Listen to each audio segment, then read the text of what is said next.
Dejemos que el Señor aumente nuestra fe aquí en María Evangelizadora Radio, un pedacito de cielo en tu hogar. Nos complacemos en presentar Crece en tu fe con nuestro hermano Américo Tejada. Que nunca olvide tus promesas, que nunca olvide tus palabras. Saludos en este glorioso día y bendiciones a los radio clientes que escuchan María Evangelizadora Radio. Están sedientos de la palabra de Dios. Les envío un saludo a su hermano Américo Tejada de la parroquia San Simón Stack San José, que está localizada en el Bronx y pertenece a la Arquidiócesis de Nueva York. Estamos aquí todos los miércoles de 4 a 5 p.m. y los sábados de 9 a 10 a.m. hora de Nueva York. En este segmento de estudios bíblicos titulado Crece en tu fe, estamos estudiando el Evangelio según San Mateo. La palabra evangelio, de procedencia griega, significa originalmente la buena noticia y se empleaba para designar la recompensa que se daba al portador de una buena nueva o el sacrificio de acción de gracias que se ofrecía por ella. El apóstol Mateo escribe desde la Palestina para un público de judíos o de cristianos venidos del judaísmo. Luego, un público que conocía al dedillo el Antiguo Testamento y que vibraba de sus expectaciones mesiánicas. Porque en los orígenes de la iglesia primitiva, la regla de fe encontraba en la enseñanza oral, se encontraba en la enseñanza oral de los apóstoles y de los primeros predicadores. Andando el tiempo, se sintió la urgencia de consignar por escrito las enseñanzas del maestro y los rasgos sobresalientes de su vida. Y eso fue lo que hizo el apóstol Mateo. Estamos en el capítulo 7 del Evangelio según San Mateo, pero antes vamos a comenzar con una oración y lo hacemos en el nombre del Padre, del Hijo y del Espíritu Santo. Señor, que todo lo que hagamos este día inicie con tu bendición y termine con tu ayuda. Que todo lo que digamos este día sea motivado por tu amor e inspirado por tu gracia. Que nuestras obras de este día reciban tu inspiración y perduren en tu paz. Todas estas cosas, Padre Celestial, te la pedimos en el luz y poderoso nombre de Jesús, que vive y reina en uno del Espíritu Santo, quien es Dios, por los siglos de los siglos. Amén.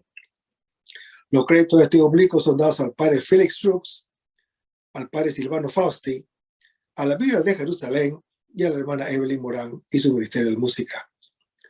A los hermanos que viven en el Bronx, para invitarlos a nuestro círculo de oración de la parroquia San Simón Stack San José, que está localizada en el 2191 Wellington Avenue, esquina calle 182, comenzando con la misa a las 7:30 p.m. todos los viernes por la noche. Decíamos que estamos en el capítulo 7 del Evangelio según San Mateo, donde se lee, del versículo 21 al 29, donde se lee: no todo el que me diga Señor, Señor, entrará en el reino de los cielos, sino el que haga la voluntad de mi Padre Celestial. Muchos me dirán aquel día: Señor, Señor, ¿no profetizamos en tu nombre? ¿Y arrojamos a los demonios e hicimos muchos milagros en tu nombre? Entonces yo les diré: jamás os conocí, apartaos de mí, agentes de iniquidad.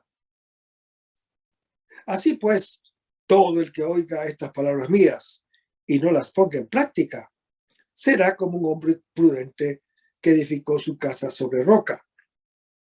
Cayó la lluvia, vinieron los torrentes, soplaron los vientos y se echaron sobre ella, pero la casa no se cayó, porque está cimentada sobre la roca. Y todo el que oiga estas palabras mías y no las ponga en práctica, será como el hombre insensato que edificó su casa sobre arena. Cayó la lluvia, vinieron los torrentes, soplaron los vientos y se precipitaron sobre ella. Y la casa se cayó y se arruinó totalmente. Cuando Jesús acabó estos discursos, la gente quedó asombrada de su doctrina pues les enseñaba como quien tiene autoridad y no como sus maestros de la ley. Todo el que oiga estas palabras mías y las ponga en práctica, dice el Señor Jesús, cumple la voluntad de mi Padre. Edifica aquí sobre la tierra su morada eterna, construida sobre esta roca estable que es el mismo Dios. En cambio, hermano que me escuchas, quien las escucha y no las pone en práctica. Mateo se dirige a creyentes que escuchan, pero no siempre practican. Por más que hagan cosas buenas, no cumple la voluntad de Dios. Construye sobre la arena del propio yo la ruina de sí mismo. Hermanos, en continuidad con el trozo anterior, se concluye el sermón de la montaña con la declaración de su importancia para el destino de los creyentes. Se trata de dos metáforas del juicio, visto primero por parte del Señor, que nos reconoce o no, o nos desconoce. Luego, de parte nuestra, que realizamos la salvación o la ruina. El juicio, hermano que me escuchas, sobre nuestra vida como creyentes, no queda al arbitrio de Dios, sino a nuestra libertad de cumplir o no su palabra. El apóstol Mateo se encuentra ante una comunidad carismática, rica de fe y entusiasmo, que adora al Señor. En su nombre hace profecías, milagros y exorcismos. Pero esto no basta. Repito, pero esto no basta. En efecto, hermano, ¿me escuchas? Sin el amor, todo es nada, nos dice el apóstol Pablo en su primera epístola a los Corintios, capítulo 13. Y el amor es, ante todo, hacer lo que agrada al amado. La comunidad del apóstol Mateo, llena de dones, incluso extraordinarios, corre el riesgo de descuidar lo cotidiano que es cumplir la voluntad del Padre Celestial, amando y sirviendo a los hermanos en las pequeñas cosas de cada día. En el primer cuadro, Jesús dice que se puede realizar obras religiosas, como celebrar la liturgia, decir profecías, obrar exorcismos y milagros, sin el corazón del Hijo de Dios. Se puede obrar en el nombre del Señor, pero por amor al propio yo, sin amor al Padre ni a los hermanos. En ese día, cada uno cosechará lo que ha sembrado, lo dice el apóstol Pablo en su epístola a los Gálatas, capítulo 6. Si ha sembrado amor, hermano que me escuchas, será reconocido. De lo contrario, será señalado como obrador de iniquidad, que no ha obrado según la ley del amor. En el segundo cuadro se recalca la misma cosa con una perspectiva inversa. Si antes se miraba el camino desde la meta, ahora se mira la meta desde el camino. La casa que nosotros ahora construimos resistirá o no en ese día, según hayamos cumplido o no estas palabras. Quien las pone en práctica, hermano que me escuchas, es como un creyente sabio que construye sobre la roca. En que no las pone en práctica es un insensato que construye sobre la arena. A ambos les suceden las mismas calamidades, pero con un resultado diferente. La casa del uno permanece, la del otro cae. El sabio construye en el tiempo la morada eterna, que resiste toda adversidad. En cambio, el insensato se construye la propia ruina que le cae encima. La conclusión subraya el estupor de las multitudes por su enseñanza. Su palabra no solo explica como la de los escribas, sino que tiene la autoridad del mismo Dios. Jesús es el primer oyente y cumplidor de la palabra, porque es la palabra hecha carne. La iglesia escucha y hace suya la palabra, y continúa en la propia historia la encarnación del Hijo de Dios. Y en el versículo 21 leemos: no todo el que me diga Señor, Señor. Hermanos, esta es la aclamación litúrgica, expresión de la fe que reconoce en Jesús al Señor. Y dice la Escritura: no todo el que me diga Señor, Señor entrará en el reino de los cielos. Hermanos, no basta la fe y la celebración litúrgica. La fe es también vida cotidiana.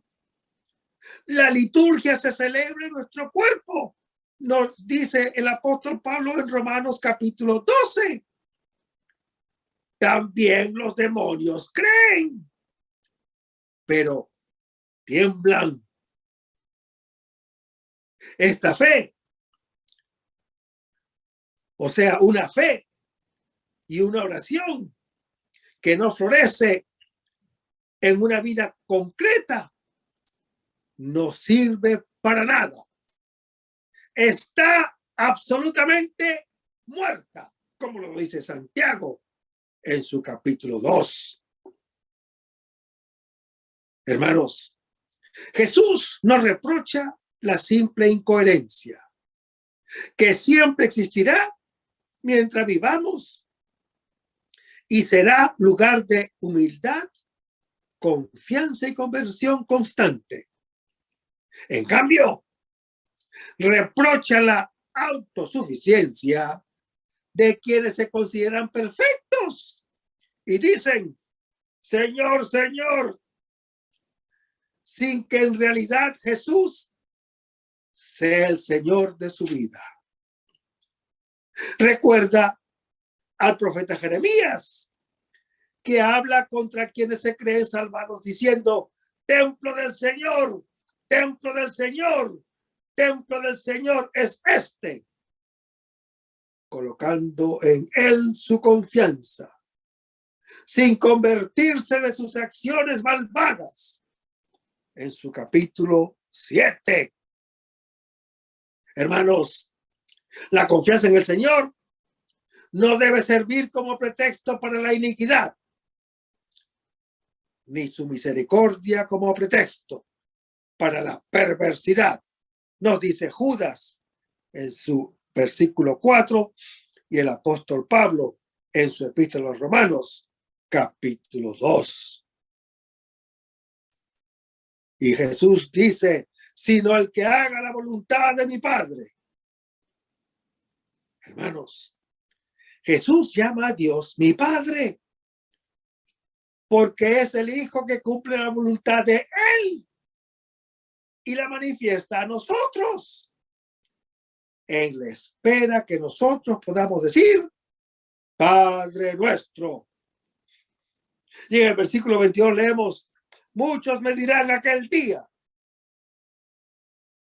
es el día del Señor, del encuentro con Él, hacia quien caminan el universo y su historia. No profetizamos en tu nombre, dirán aquellos. Ni siquiera las profecías, ni siquiera los exorcismos, ni los milagros hacen entrar en su reino. Puedo hacer en su nombre cosas buenas para los otros, como los exorcistas de Éfeso, pero sin que esto sirva para mi salvación, como lo relata Hechos, capítulo 19.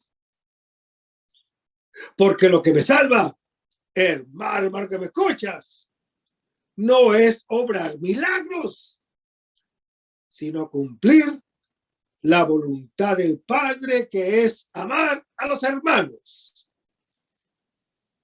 Y en el versículo 23 leemos que Jesús dice, jamás os conocí, apartaos de mí, agentes de iniquidad, como está en el Salmo 6. Hermanos, el Hijo no reconoce a los que no viven como hermanos. Son agentes de iniquidad.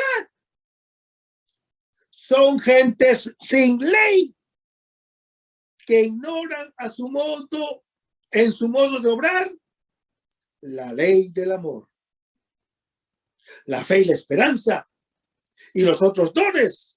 Al fin cesan. Queda solamente el amor, que no acaba nunca, nos dice el apóstol Pablo en su primera epístola a los Corintios, capítulo 13. Porque Dios es amor, y solo quien ama permanece en Dios y Dios en él, nos dice primera de Juan, capítulo 4. Y en el versículo 24 leemos, así pues, todo el que oiga estas palabras mías y las ponga en práctica. La conclusión es escuchar estas palabras de Jesús y ponerlas en práctica. La escucha es la base para cumplirlas. En efecto, uno obra según la palabra que tiene adentro. Y Jesús dice, será como el hombre prudente. Hermanos, prudente es quien edifica sobre las palabras de Jesús. Posee la sabiduría del Padre. Y Jesús dice, edificó su casa sobre la roca. La casa no es simplemente el refugio donde el creyente encuentra abrigo. Es el lugar de las relaciones. Es el lugar de la intimidad. Es el lugar de la familiaridad. Y es el lugar del amor, donde uno se realiza a imagen de Dios. La piedra es Dios, estable como la roca. La diferencia entre la sabiduría y la necedad está en cumplir las palabras del Señor o las propias, en escoger como fundamento del propio obrar esa roca que es Dios o la arena de los propios ídolos. En el versículo 25 dice, cayó la lluvia, vinieron los torrentes. Hermanos, las dificultades, las aguas arrolladoras y las tempestades de la vida, hasta la prueba final de la muerte, no pueden apagar el amor, como está en Cantar de los Cantares, capítulo 8. Esta es la morada eterna de Dios, del Padre en el Hijo y del Hijo en el Padre, abierta por Jesús a todos los creyentes. En la aduana de la muerte, nada pasa de lo que tiene. Su única riqueza es el amor que nos ha dado. Este es el tesoro en el cielo que puedes acumular sobre la tierra, que nada puede consumir y ninguno puede arrebatar. Y en el versículo 26 leemos: todo el que oiga estas palabras mías y no las ponga en práctica. La contraposición no está en la escucha, sino en la práctica. Lo repito, la contraposición no está en la escucha, sino en la práctica. La diferencia entre los creyentes no está en la fe, sino en el amor. No en la ortodoxia, sino en la ortopraxia, en la ortopraxis. Ortopraxis. No es que no sea importante la palabra, sino que una palabra que llega a la práctica queda desvirtuada. Mateo se dirige a los creyentes que tienen fe y conocen la palabra. Sería un error afirmar, como sucede a menudo, que para él no importa la fe, sino solo los hechos. La primera herejía es la de separar la palabra de la práctica, el pensamiento de la realidad. Niega la carne de la fe y se convierte en decir y pensar la nada. Un despojar la verdad de su realidad. Y dice Jesús que será como un hombre insensato. Hermanos, la sabiduría e insensatez se define por el cumplir o no cumplir las palabras de Jesús. Y dice Jesús que edificó su casa sobre arena. El que no cumple las palabras de Jesús, cumple otras palabras. En lugar de construir sobre Dios, construye sobre los ídolos, sus pequeños dioses del momento. Su existencia no es confiable. Está edificada sobre la arena. Y dice el versículo 27 que cayó la lluvia. Vinieron los torrentos o los torrentes. Si uno no ha edificado sobre Dios, hermano que me escuchas, se derrumba ante las dificultades. Su vida se deshace como una rueda cuyos radios no están unidos al centro. Fue grande su ruina. El que no construye sobre el amor queda sepultado precisamente por lo que ha construido para vivir. Y en el versículo 28 leemos: cuando Jesús acabó estos discursos, hermanos, con el término acabar o completar, se concluyen los 5 discursos de Jesús en Mateo. El cumplir o el cumple. Él cumple la palabra que dice. Y dice que Mateo sigue diciendo: la gente quedó asombrada de su doctrina. Su enseñanza asombra. Su enseñanza hace impacto. Su enseñanza toca y mueve el corazón. Su enseñanza lo abre al asombro y hace salir la verdad escondida, la del Hijo de Dios. Sus palabras no caen en el vacío, porque su palabra, como Hijo de Dios, encuentra en nuestro corazón nuestra verdad como hijos y creyentes. Y en el versículo 29 leemos: les enseñaba como quien tiene autoridad. Su palabra tiene autoridad. El mismo poder de Dios que realiza aquello por la cual fue enviada, como anuncia el capítulo 55 del profeta Isaías. Y Jesús decía, y dice que Jesús hablaba sabiamente y no como sus escribas. Los escribas simplemente explicaban la palabra. Explicaban, pero no practicaban.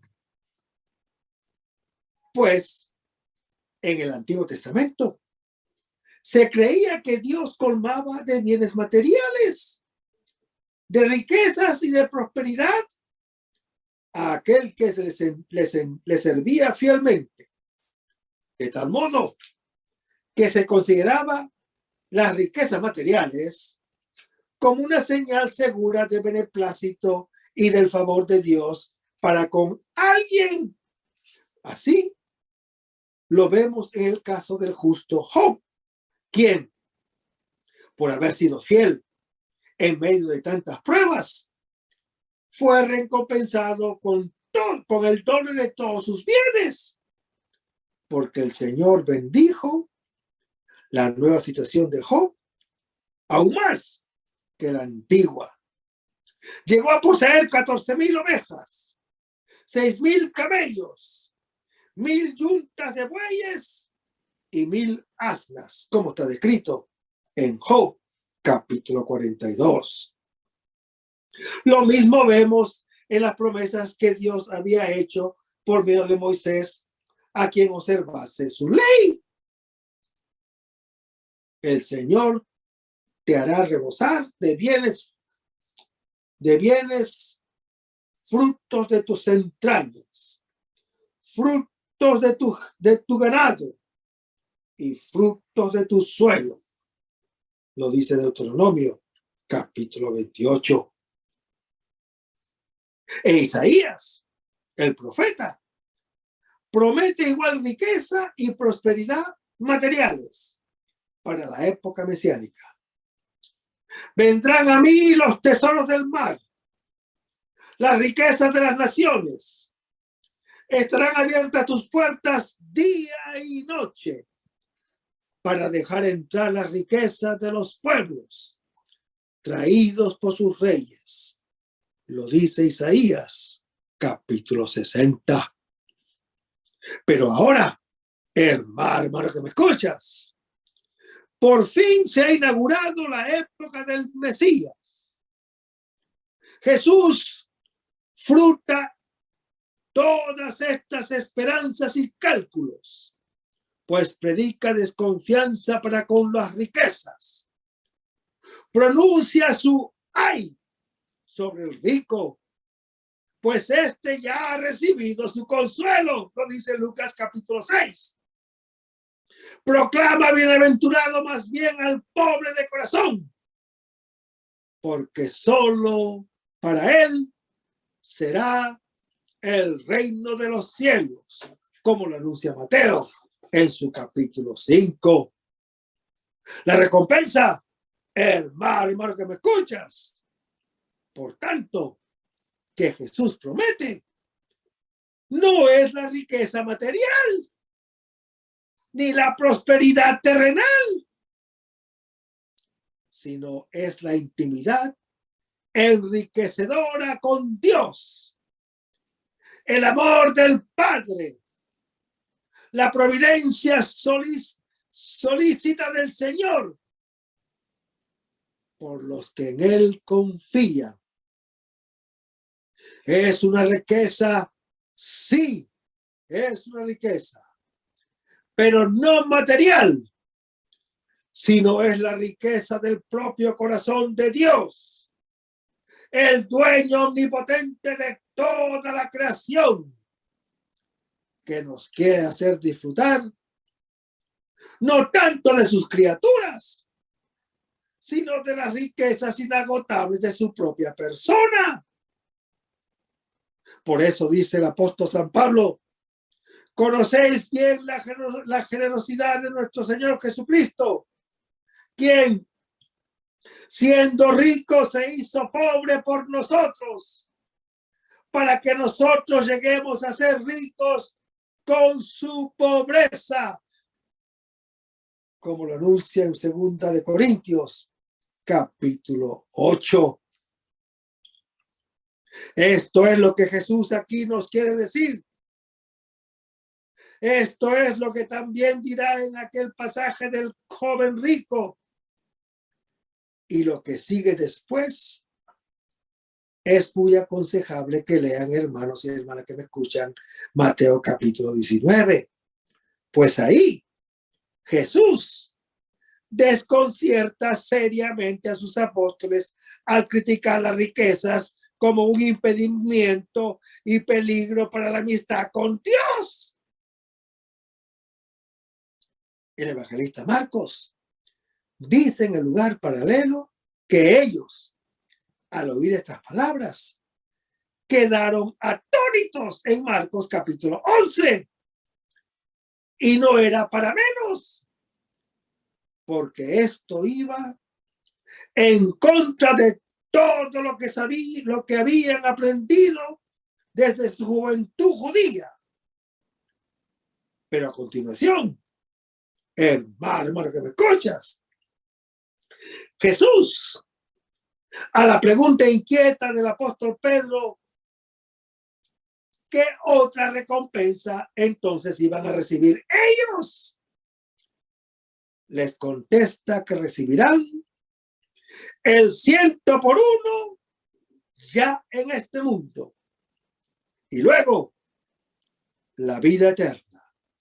Es decir, hermano que me escuchas, tanto aquí como en el más allá, la propia vida de Dios, que es la riqueza inagotable de su ser divino. El apóstol San Pablo dice: creemos que el hombre justificado, o sea, es salvado por la fe, sin las obras de la ley. Y lo dice en Romanos capítulo 3. A base de esto, los hermanos protestantes suelen reprocharnos a nosotros, los católicos, que somos infieles al Nuevo Testamento por creer que Dios nos dará recompensa por nuestras obras buenas, que, por tanto, son meritorias ante Él. Sin embargo, hermano que me escuchas, no solo es aquí que Santiago contradice esta interpretación rigurosa de San Pablo al escribir: el hombre es justificado por las obras y no por la fe solamente. Por favor, lea Santiago capítulo 2. Sino también el propio Jesús, en este sermón de la montaña y en otras partes del Evangelio, habla sin cohibición alguna de las obras buenas que hemos de hacer y de la recompensa que Dios por ellas nos dará. Así vemos que el Nuevo Testamento es más que solo Pablo, y que hay que interpretar a Pablo a la luz del Evangelio, y no el Evangelio a la luz de Pablo, como hacen muchos hermanos, que desgraciadamente tienen a ser los hermanos separados, ya desde los días de Martín Lutero. Pero vayamos a Santiago, capítulo 2, versículos 14 al 26. Hermanos, para el apóstol Pablo, las obras de la ley no tienen ningún valor sin la fe en Cristo, que es quien justifica al pecador, según Romanos capítulo 3, Gálatas capítulo 2. Pero la fe después obra por la caridad, según 1 Tesalonicenses capítulo 1. Y cada uno será juzgado según sus obras de misericordia, según Romanos capítulo 2. Santiago invoca también el ejemplo de Abraham en Génesis capítulo 15. Fiel a la amistad de Dios, según Isaías capítulo 41.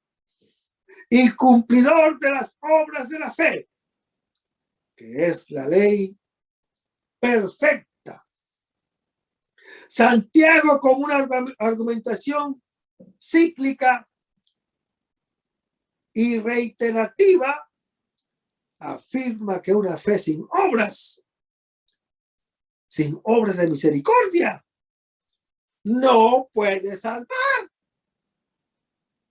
Esta enseñanza se encuentra en perfecta continuidad con las palabras de Cristo cuando dice: no todo el que me dice Señor, Señor, entrará en el reino de los cielos, sino el que hace la voluntad de mi Padre, el que está en los cielos, según Mateo capítulo 7. Manteniendo el tono de diálogo, Santiago aduce a continuación 3 ejemplos para mostrar la necesidad de las buenas obras.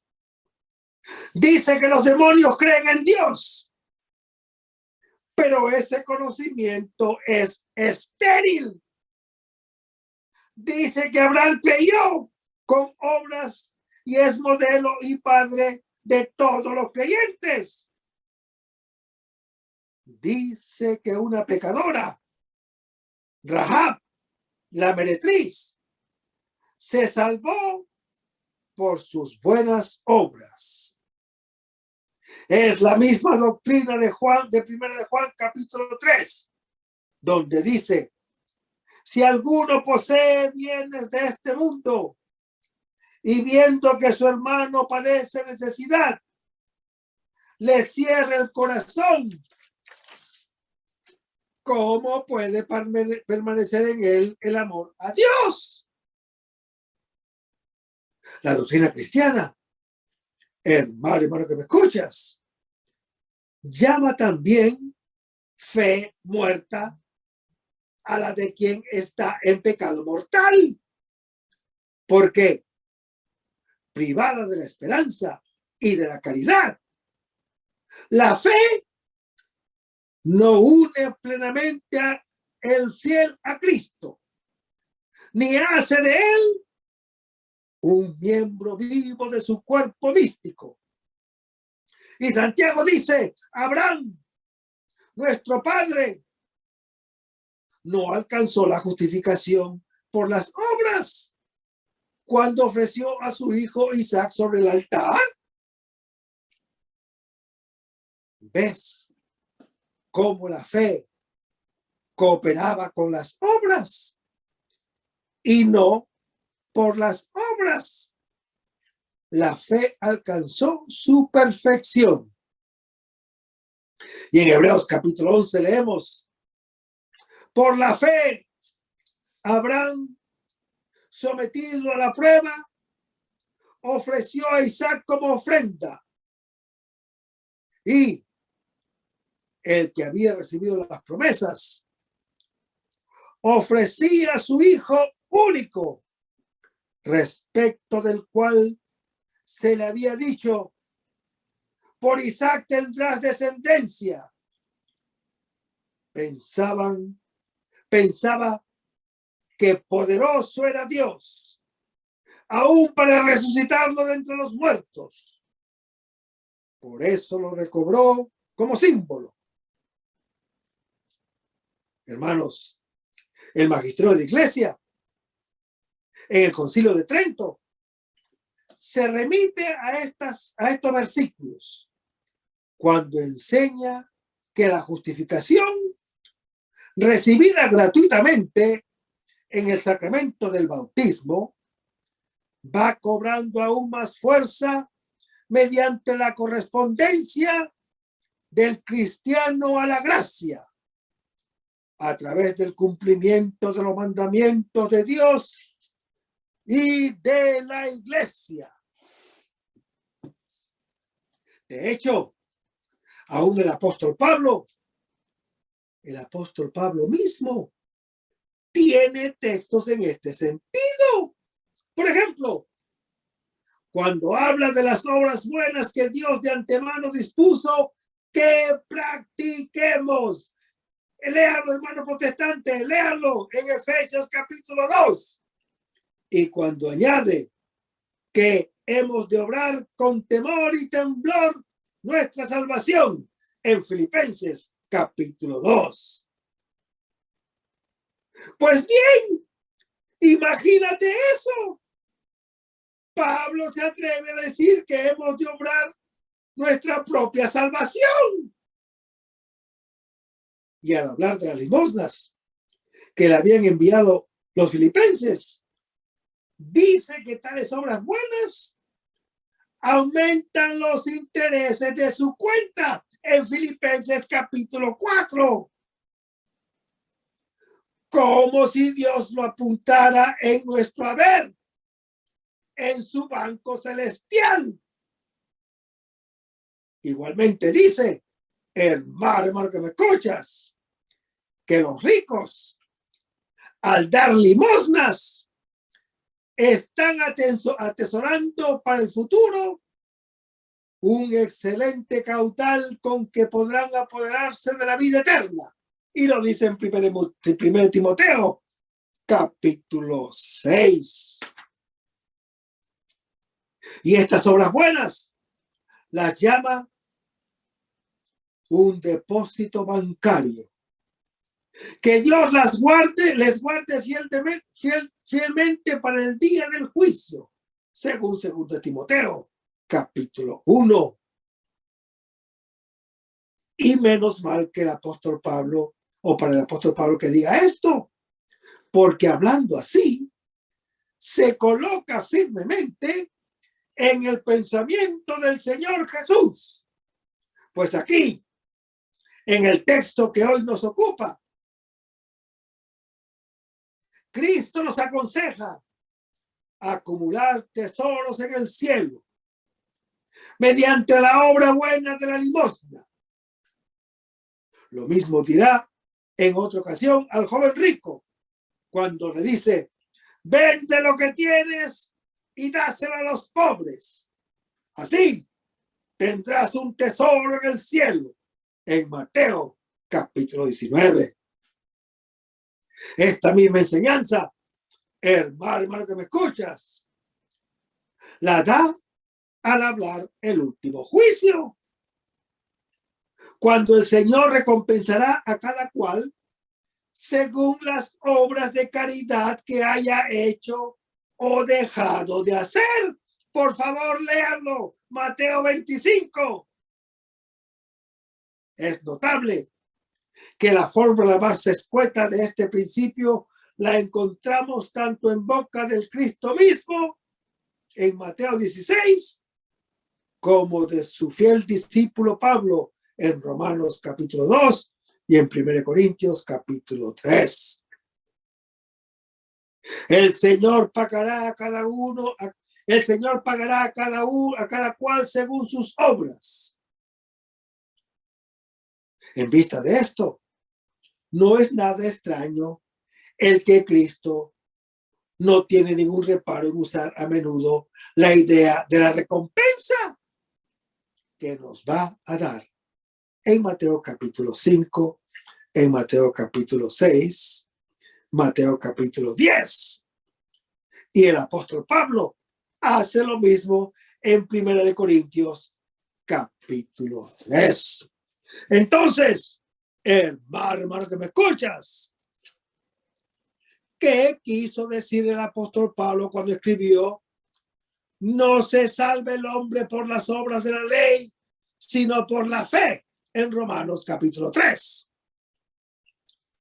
Lo único que con esta expresión hiperbólica quiso decir es que no son solo ni aún principalmente nuestras obras o nuestras buenas obras las que Dios tendrá en cuenta para nuestra salvación, pues la causa principal y de por sí suficiente para salvarnos es el sacrificio redentor de Cristo. Sin Cristo, hermano que me escuchas, nuestras obras buenas no valen nada. Carecen de todo valor salvífico ante Dios.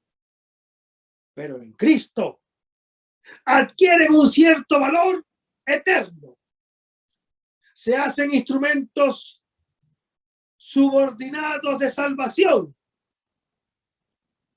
Según el apóstol Pablo, él mismo lo afirma: de su obra buena de sufrir con paciencia, cuando dice: me alegro por los padecimientos que soporto por vosotros, pues así completo en mi carne lo que falta a los sufrimientos de Cristo en favor de su cuerpo, que es la iglesia, como lo dice en 1 Corintios, en Colosenses capítulo 1.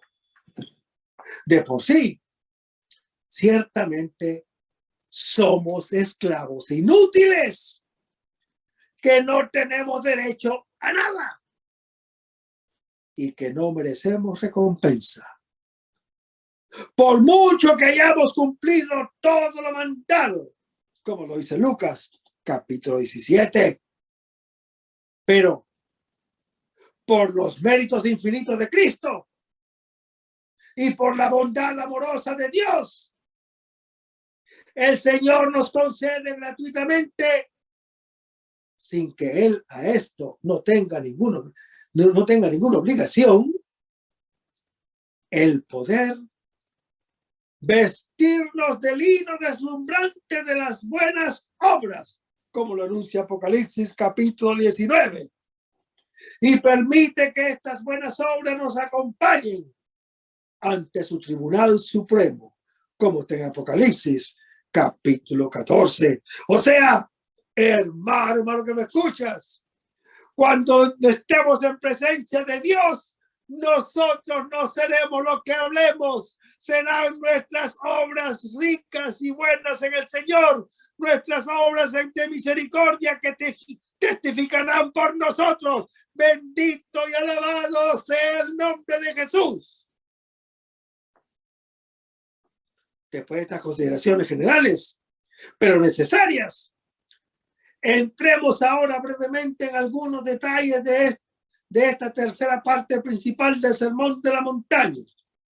Se divide en 8 párrafos. En él dice que hay que ser listo. Si Dios te bendijo con riqueza material, sácale provecho espiritual y transfiere del banco terrenal tu cuenta corriente al banco celestial. Es lo que en otra ocasión aconseja: hazte buenos amigos en el cielo con el falso dinero que tienes en la tierra. Lo dice Lucas capítulo 16. También aquí indica el peligro de las riquezas. Tienden a cegar el ojo del corazón. Es decir, hermano que me escuchas, tienden a entubiar la capacidad mental para ver qué es realmente importante: lo material o lo espiritual, como hoy día lo vemos en nuestra sociedad. El mundo se hace materialista precisamente porque vivimos en una sociedad afluyente de abundancia material. Por ojo se entiende aquí el foco de nuestra actitud mental, de nuestra opción fundamental, de nuestra filosofía de vida. Y el dinero suele empañar y hasta cegar ese foco. Pero vayamos a Mateo, capítulo 6, versículos 22 y 23. Hermanos, con el ojo se significa la intención. El que quiere hacer una cosa, primero la pretende. Así, tu intención es lucida, es sencilla y transparente. Es decir, hermano que me escuchas, encaminada a Dios. Todo su cuerpo, o sea, todas tus acciones serán lucidas, dirigidas sinceramente al bien. El ojo bueno o ojo malo, que es generoso o tacaño, según Deuteronomio capítulo 15. La persona generosa es luminosa. La tacaña está en tinieblas. Y también dice que Jesús señala la consecuencia. El que se apega emocionalmente al dinero por necesidad ya no puede apegarse afectivamente al Señor, porque el dinero, que fue creado para ser esclavo y servidor del hombre, es un tirano hábil y despótico que tiende a esclavizar a su dueño. El corazón del hombre, hermano que me escuchas, es como una vasija.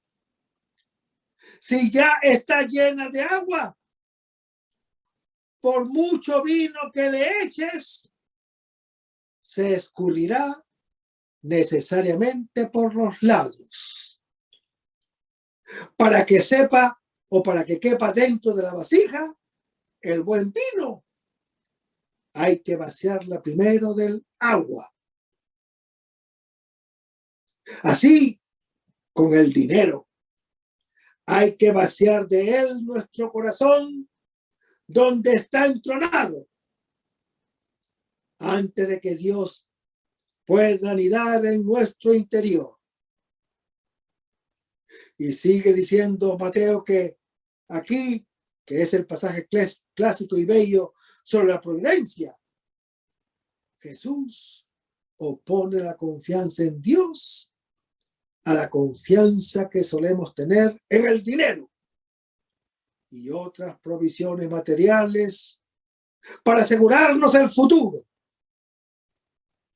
Pero desde la experiencia de Abraham, que tuvo que abandonar todos sus puntuales materiales de su vida, al ser llamado, vete de tu tierra, de tu parentela y de la casa de tu padre, hacia la tierra que yo te mostraré, como se lo dijo Yahvé a Abraham en Génesis capítulo 12. Desde entonces, la prueba de toda verdadera fe está en el abandono. Está como confiarse como un niño a la guía y providencia de su papá. Porque nuestro Padre es todopoderoso, pero además es fiel a su promesa y nos ama más que a nadie. Y así peca por falta de fe y merece ser rechazado aquel que trata de asegurarse del futuro mediante consultas al espiritista mediante consultas al horóscopo, mediante consultas al adivino y a otros charlatanes en la televisión. Lean Deuteronomio capítulo 18 para que vean. Asimismo, pecas por falta de fe y merece ser rechazado aquel que busca seguridades materiales en este mundo, tratando de defenderse contra la guía imprevisible, dolorosa a veces, pero amorosa siempre, de nuestro Padre Providente, que es nuestro Padre Celestial. Pero vayamos a Mateo capítulo 6, versículo 34. Hermanos, la palabra del Señor Jesús invitan al abandono en Dios. Si viviéramos más confiados en la providencia divina, ¿cuántas preocupaciones o inquietudes nos ahorraríamos? Desaparecieran tanto desasosiegos que, con frase de Jesús, son propios de los paganos, de los hombres mundanos, de las personas que carecen de sentido sobrenatural. Este abandono, hermano que me escuchas, se complementa con el deber de poner los medios humanos. Nos dijo el Señor, no dijo el Señor que hay que sembrar, sino que no hay que andar preocupados. No dijo que no hay que trabajar, sino que no hay que ser fusilínemes, ni dejarse abatir por las inquietudes.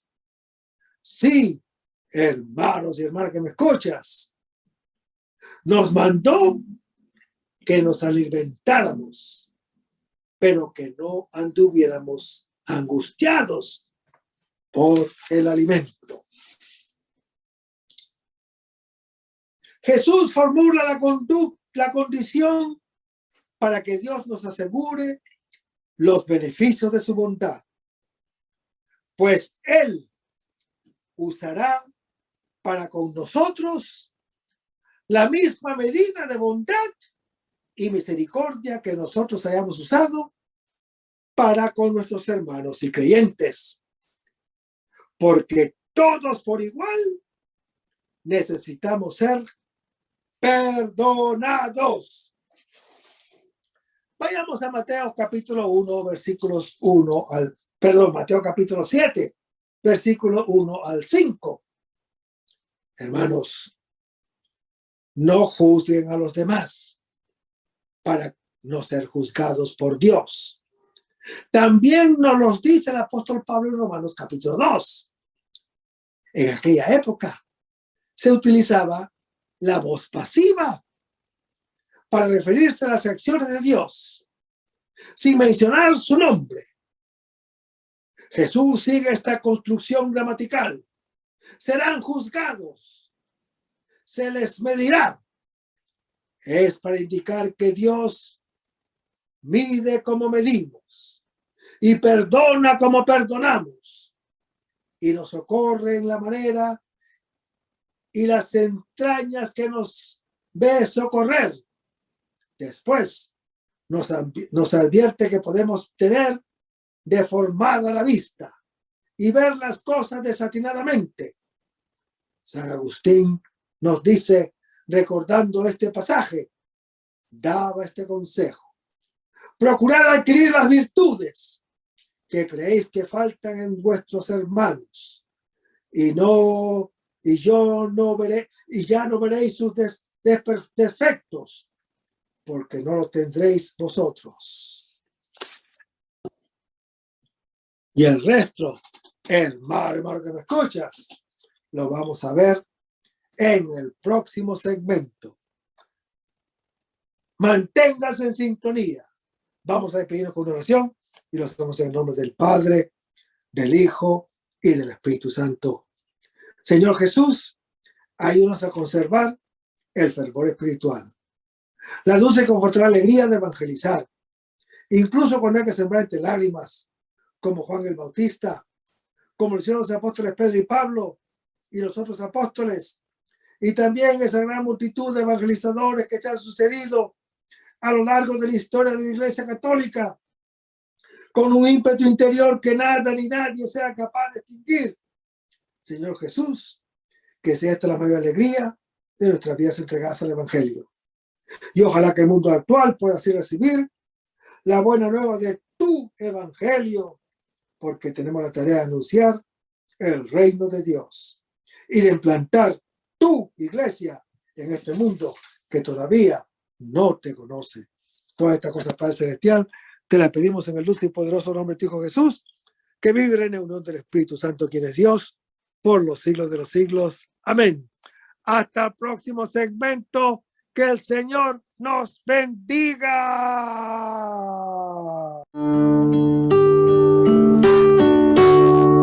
Aumenta mi fe, Señor, aumenta mi fe. Porque queremos